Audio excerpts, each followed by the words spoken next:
अस्सलामुअलैकुम नाजरीन, आप देख रहे हैं तस्नीम टीवी और मैं हूं आपके साथ जावेद खान। चलिए रुक करते इस वक्त की बड़ी खबर की ओर। जमीयतुल उलमा हिंद की जानिब से आज जयपुर में एक बड़ी मीटिंग का इनेकाद किया गया, जिसका मकसद था कि यहाँ के जो सदर हैं उनका इंतखाब किया जाए।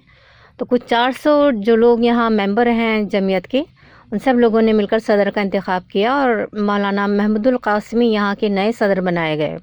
उनसे बातचीत जो हुई तस्नीम टीवी से, उन्होंने कहा कि वो मुल्क की कौमी यकजहती और मुल्क की सामलियत और सलामियत के बारे में वो ज़्यादा से ज़्यादा काम करेंगे। अब तक जमात का ये था कि वो सिर्फ़ आपस में बातचीत करके और कुछ ज़्यादा काम नहीं हो पाया था, लेकिन अब जो नए सदर हैं उनमें बड़ा जोश व खरोश है।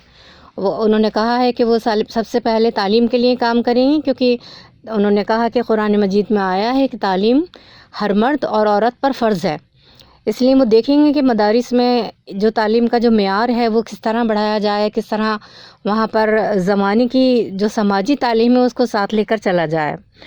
इसके अलावा उनके खुसूसी मेहमान भी दिल्ली से तशरीफ़ लाए थे, जिनका नाम मुफ्ती मौलाना रज़ाक़ साहब था, और उन्हीं की रहनुमाई में यहाँ जो इंतखाबात हुए थे उसमें और बहुत से लोग भी शामिल हुए थे, जैसे मौलाना रशीद, और उसमें काजी का इंतखाब भी किया गया।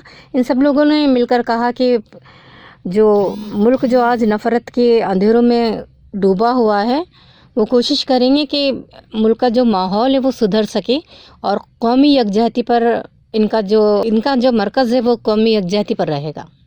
तो फिलहाल इस बड़ी खबर में सिर्फ इतना ही।